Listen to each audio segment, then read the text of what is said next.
My name's Justin Morecambe. I'm making a documentary. It's called The City That Never Sleeps, and what has inspired me is the history of the Gold Coast. You'll find from this documentary that the Gold Coast could be haunted. I'm not trying to say it is, but there's a dark history to the Gold Coast, and it's up to you to decide whether the Gold Coast is haunted or not. Welcome to the Gold Coast. This place has a reputation of being the party hub of Queensland, and it's easy to see why the nicknames Fun in the Sun and the City That Never Sleeps came about. From the long white sandy beaches to the fun-filled theme parks with action-packed activities. And the party continues that night with a big variety of pubs, clubs and restaurants. This really is the party that never stops. But behind all the fun on the Glitter Strip, there is a history, and some have come to believe the Gold Coast to be haunted. Gold Coast really haunted? Let's find out. My name is Wendy Spencer. I run ghost tours here at the cemetery. We have over 5,000 souls here. All have their own story to tell. I dare you to come down for a visit. I'm going on this tour, and there's more people than what I thought there would. Like, the people that have shown up, there's a big crowd there.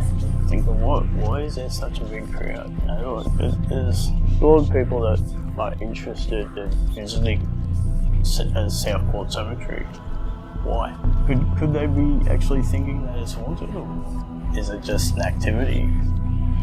I think people have a terrible fear of death, and they're very curious. So they look to all different sorts of avenues to find answers, including my ghost tours. I'm also very curious about death as well. I guess that came about from many years of living with my mum, Lillian Joyce Spencer. She was born in 1934 in Southport, in an old Queensland that was converted into a hospital.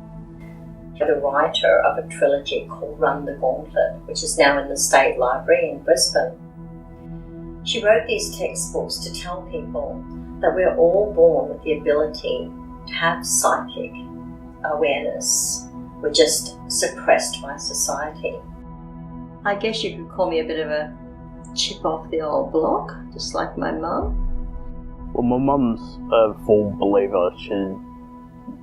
When she was growing up, she spent time in a museum, and she stayed there overnight, and to this day she says that it was haunted, and she reckons that her father and her mother look over her, and so she's a believer of paranormal. Her favourite shows is TAPS, Bigfoot, mountain monsters, you know. But my dad is the complete opposite, you know.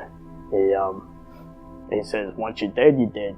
You know, the only spirits he believes in are the spirits that comes out of a bottle. But that's a complete different situation, and I'm sort of right bang smack in the middle. Don't believe or disbelieve, but I'm intrigued by it, you know. I have a feeling that it could be true, and if it's true, it could be cool.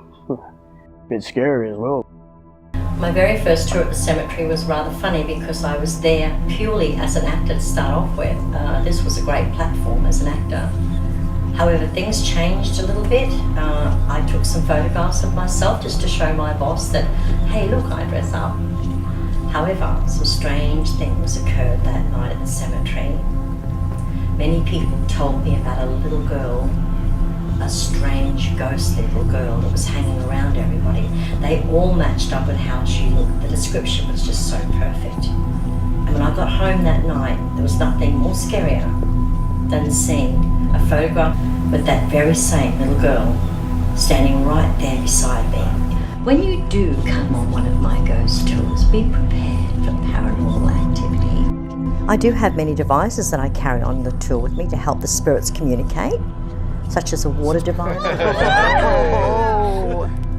an EMF detector. I must say the guests find them very interesting. The history of the cemetery is very dark. We do have some important people buried here. such as Jim Cavell. Jim was a strange character. He bought a hotel right in the middle of Surfers Paradise and called it the Surfers Paradise Hotel. In fact, it wasn't called Surfers Paradise back then, it was called Elster. He actually petitioned with the council to have the name changed to Surfers Paradise.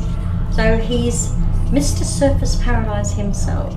Jim was a very eccentric chap. His hotel burnt down in 1934 and people lost their lives. They get a smell in this corner here and it's like a really hideous smell of smoke. He has left a real icon of himself here on the Gold Coast.